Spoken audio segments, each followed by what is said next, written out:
नमस्कार,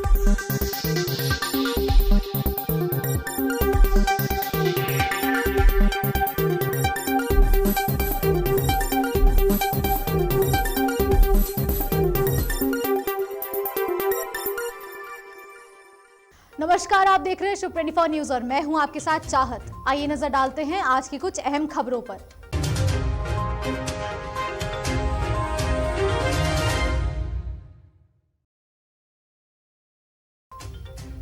बम बम भोले के जयकारे से शुरू हुआ सावन का महीना। कांवड़ यात्रा को लेकर सरकार के विशेष इंतजाम। संभावित मंत्रिमंडल फेरबदल से पहले मंत्रियों की परफॉर्मेंस का किया जाएगा फीडबैक। 21 और 22 जुलाई को सीएम लेंगे बैठक।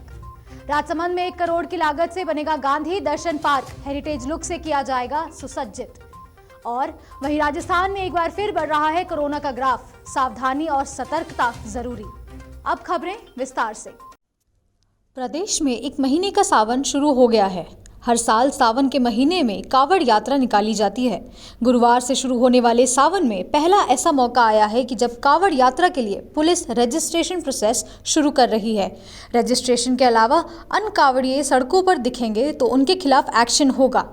अफसरों का कहना है कि यह जानकारी रखना जरूरी हो गया है कि कौन लोग कांवड़ निकाल रहे हैं और कितने लोग शामिल हैं।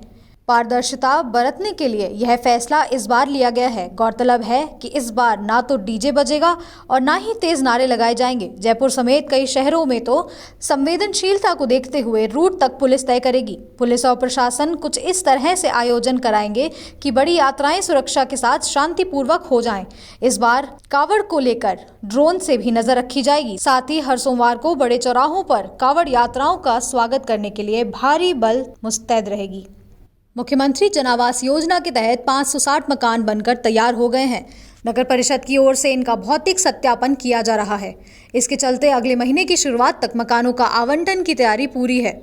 शेष मकानों के आवंटन अगले साल की शुरुआत तक करने का लक्ष्य निर्धारित किया गया है। शहर के देवथड़ी पुलिस लाइन के पीछे मुख्यमंत्री जन आवास योजना के तहत 1072 मकानों का 2017 में शिलान्यास किया गया था। इसके तहत EWS और LIG के आवास बनाने जा रहे हैं और नगर परिषद की ओर से मकानों का भौतिक सत्यापन कराया जाएगा। इसमें मकान मालिक को मिलने वाली सुविधाओं की जांच भी की जा रही है। इसमें किसी प्रकार की कमी मिलने पर पूरा कराया जाएगा। इसके बाद अगस्त के प्रथम सप्ताह तक आवंटन की प्रक्रिया प्रारंभ करने की उम्मीद है। गौरतलब है कि प्रदेश में गरीबों के मकान उपलब्ध कराने के लिए मुख्यमंत्री जन आवास योजना प्रारंभ की गई है। नगर परिषद की ओर से मुख्यमंत्री जन आवास योजना के आवंटित लोगों को पेयजल उपलब्ध कराने के लिए 3 बोरिंग कराए गए थे। प्रदेश में गहलोत सरकार के संभावित तीसरे मंत्रिमंडल फेरबदल से पहले मुख्यमंत्री अशोक गहलोत ने मंत्रियों की परफॉर्मेंस का पैमाना मापने के लिए विभागवार कामकाज फीडबैक लेने का फैसला किया है। इसके लिए मुख्यमंत्री अशोक गहलोत ने 21 और 22 जुलाई को जयपुर के OTS में 2 दिन बैठक बुलाई है, जिसमें सरकार के कामकाज के साथ साथ फ्लैगशिप योजना, बजट घोषणा और जन घोषणा पत्र के वादों के क्रियान्वयन के बारे में मंथन होगा। मंथक बैठक के जरिए मंत्रियों से पूछा जाएगा कि उनके विभाग से संबंधित बजट घोषणाओं, जन घोषणा पत्र के कितने वादों पर काम हुआ है और कितने वादे अभी भी पेंडिंग पड़े हैं। और वहीं मंथन बैठक के पहले दिन तमाम विभागों के मंत्री अपने अपने विभागों के कामकाज का प्रोजेक्शन देंगे। इसके बाद दूसरे दिन तमाम विभागों के प्रमुख अधिकारी भी विभागवार अपना प्रोजेक्शन देंगे। वहीं मंत्रियों के द्वारा अपने सरकारी आवासों पर जनता से नहीं मिलने की शिकायतें भी मुख्यमंत्री अशोक गहलोत के पास पहुंची थीं, जिसके बाद मुख्यमंत्री अशोक गहलोत ने सभी मंत्रियों को निर्देश दिए थे कि वो अपने अपने घरों के दरवाजे जनता के लिए खोले रखेंगे। कोई भी फरियादी अगर कोई शिकायत लेकर अपने पास पहुंचता है तो उसकी शिकायत का तुरंत निस्तारण होना चाहिए। इसके बावजूद कुछ मंत्री अभी भी ऐसे हैं जो अपनी सरकारी आवासों पर लोगों से नहीं मिलते हैं। मुख्यमंत्री अशोक गहलोत ने बुधवार को कहा कि राज्य सरकार प्रदेश के निर्बाध विद्युत आपूर्ति के साथ साथ किसानों को सस्ती बिजली उपलब्ध कराने के लिए प्रतिबद्ध है। उन्होंने ऊर्जा विभाग की समीक्षा बैठक को संबोधित करते हुए कहा कि आगामी 2 वर्षों में राज्य सरकार द्वारा कुल 4,88,625 नए लंबित कृषि कनेक्शन जारी किए जाएंगे। सीएम गहलोत ने ये भी दावा किया है कि राज्य सरकार के कुशल विद्युत प्रबंधन के कारण प्रदेश में भीषण गर्मी के बावजूद न्यूनतम विद्युत कटौती हुई, जिससे आम जनता को राहत मिली। मुख्यमंत्री ने ऊर्जा विभाग के अधिकारियों को युद्ध स्तर पर कृषि कनेक्शन जारी करने के साथ साथ गुणवत्ता से कोई समझौता नहीं करने का निर्देश दिया। बैठक में बताया गया कि प्रथम चरण 2022-23 के लिए 2,31,344 कृषि कनेक्शन तथा द्वितीय चरण 2023-24 में 2,58,625 नए कृषि कनेक्शन जारी करने का लक्ष्य रखा गया है। साथ ही उन्होंने कहा कि कोयले पर निर्भरता कम करने के लिए नए विकल्प खोजे जा रहे हैं, जिसमें लिग्नाइट का उपयोग सरकार की प्राथमिकताओं में शामिल है। उन्होंने लिग्नाइट को दीर्घकालिक समाधान के रूप में आंकने के साथ उसके पूर्ण उपयोग के लिए अधिकारियों को सर्वे करने के निर्देश दिए हैं। इसके साथ सीएम गहलोत ने अधिकारियों से गिरल परियोजना का फीडबैक भी लिया। राजसमंद शहर के बीच में एक और आकर्षित पार्क की सौगात जल्द ही नगर परिषद की ओर से दी जाएगी। पार्क का निर्माण कार्य प्रारंभ हो गया है। नगर परिषद सभापति अशोक टाक ने बताया कि परिषद की ओर से किशोर नगर मंडा में परिषद के सभा भवन के सामने पूर्व गांधी पार्क की जमीन पर परिषद व जनता के उपयोग के लिए खाली करवाया गया था।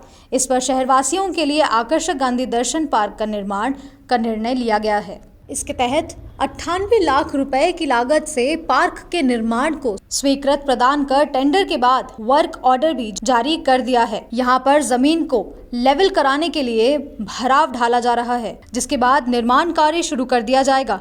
इस पार्क में आकर्षण लॉन के साथ हेरिटेज लुक के विभिन्न निर्माण किए जाएंगे। इस पार्क के निर्माण से खासतौर पर किशोर नगर के साथ ही कलालवटी, राजनगर और पुरानी कलेक्ट्री के आसपास के लोगों को फायदा मिलेगा। राजस्थान सरकार ने लिंग परीक्षण में शामिल डॉक्टरों और अन्य लोगों पर अंकुश लगाने के लिए मुखबिर योजना का शुरुआत कर दी है। अब इस योजना के तहत दी जाने वाली राशि को बढ़ा दिया गया है। राजस्थान में कन्या भ्रूण जांच कराने या भ्रूण हत्या कराने की शिकायत पर अब 3 लाख का इनाम मिलेगा। गौरतलब है कि पहले 2 लाख का इनाम दिया जाता था, जिसे सरकार ने बढ़ाकर 3 लाख कर दिया है।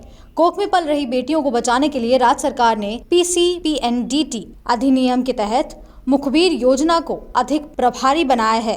दरअसल राजस्थान के कई जिलों में लिंग परीक्षण की घटनाएं आम हैं। हालांकि केंद्र व राज्य सरकार की योजना चलाकर ऐसी घटनाओं को रोकने का काम कर रही है। आंकड़ों के अनुसार राजस्थान PCPNDT की टीम हर वर्ष 3 से 4 डिकॉय ऑपरेशन के तहत कार्रवाई करती है। यह सभी कार्रवाई मुखबिर की सूचना पर होती है।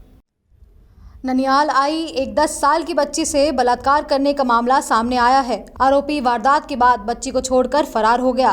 बालिका के पिता ने इस संबंध में पुलिस थाने में मामला दर्ज कराया है। पिता के अनुसार 11 जुलाई को दोपहर 1 बजे उसकी पुत्री अपने भाई के साथ उसके स्कूल टीसी लेने गई थी।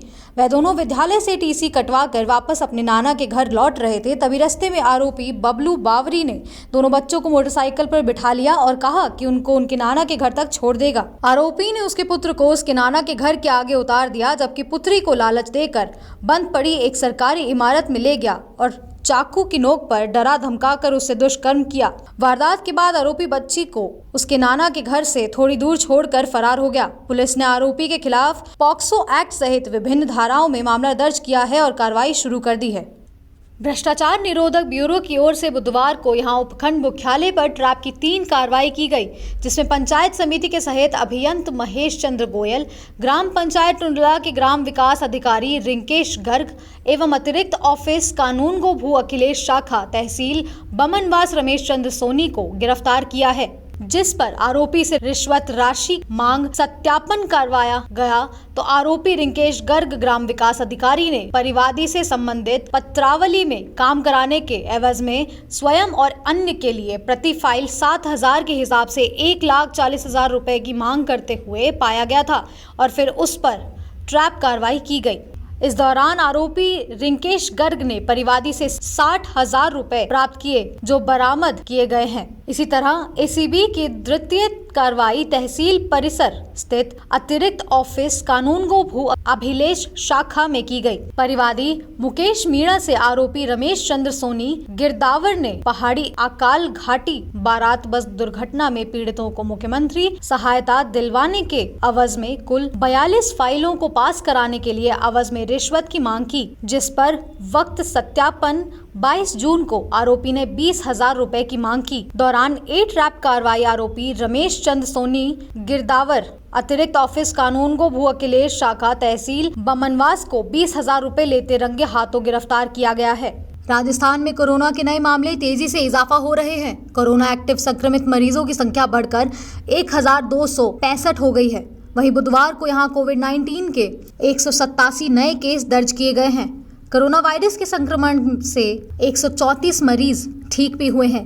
राजस्थान के ज्यादातर जिलों में कोरोना संक्रमित एक्टिव मरीज मौजूद हैं, लेकिन कोरोना वायरस संक्रमण के ज्यादा खतरा जयपुर, बीकानेर, जोधपुर और अजमेर में बना हुआ है। यहाँ पर संक्रमित मरीजों की संख्या लगातार बढ़ती जा रही है। बुधवार को जयपुर में 44, जोधपुर में 36, बीकानेर में 38, उदयपुर में 11, भीलवाड़ा में 6, अजमेर में 15, सिरोही में 12, राजसमंद में 5 नए संक्रमित मरीज मिले हैं। मरीजों का उपचार चल रहा है। राजस्थान में कोरोना संक्रमण दर बढ़कर 3.1 हो गई है। केंद्रीय जल आयोग की ताजा दैनिक बाढ़ स्थिति रिपोर्ट में चेतावनी दी गई कि नदी स्थलों की कुछ संख्या जहां पानी खतरे के स्तर से ऊपर बढ़ रहा है, 13 जुलाई को 15 से बढ़कर 22 हो गया है। हालांकि 2 दिन पहले संख्या 15 थी।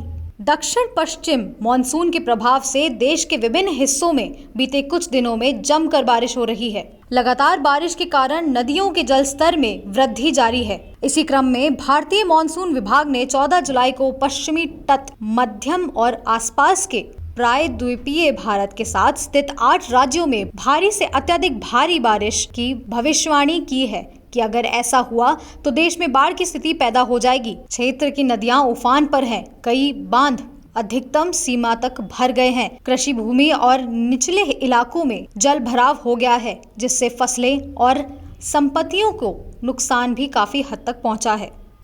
तो बने रहिए हमारे साथ सुपर 24 न्यूज पे। नमस्कार।